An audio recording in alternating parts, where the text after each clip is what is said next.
Hello everyone, it's Shane Kanto, your Wasteland reviewer, and I'm here to review Hate to Love, Nickelback.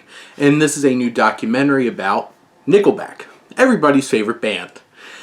Which, obviously, that's sarcasm, because Nickelback is probably one of the most hated bands ever, but they're also one of the most popular bands ever, as they're like the 11th highest selling music act ever. And it's a very interesting kind of discourse to be bringing up Nickelback, because there are people that really do enjoy Nickelback and others who think they're just mainstream trash. And Lee Brooks takes this documentary and over 90 minutes tries to paint an intimate portrait of the band. Obviously you have frontman Chad Kroeger, his brother Mike Kroeger, and the other members of the band over the years. And this film is most impactful and meaningful when it is intimate, talking about their lives and their perspectives and their struggles.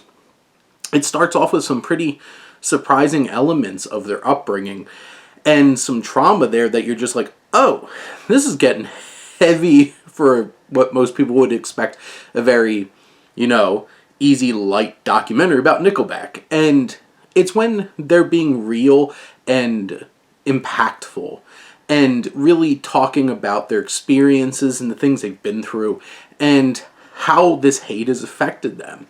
And it's interesting because not all the band members have the same perspectives.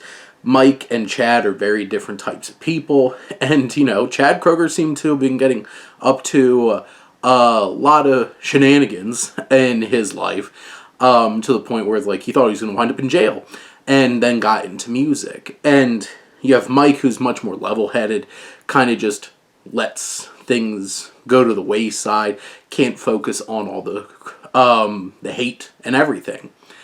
The film also leans into, pretty standard documentary fare of here's this album, this album, this album, and you play the music and you see them perform, and it feels pretty standard.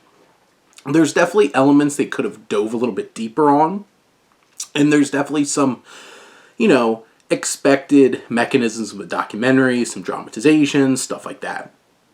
But overall, I think this is a fine little film. I think it probably could have had more depth and dug a little bit deeper into some of these elements, but you could definitely tell this film was done with Nickelback, and they opened up a decent amount, but you can tell there's some places where there's a hard stop. And in general, it's an easy watching documentary. You learn a lot about the band and their perspectives and their different elements, and it's very Canadian, for sure. And it really does capture the progression of how society has looked at Nickelback, and yet they're still one of the highest grossing and highest selling rock groups out there, and one of the biggest acts in the world. And they speak to some people. And, whether you enjoyed their music or not, I think this is an interesting documentary, and it's sitting there right on Netflix.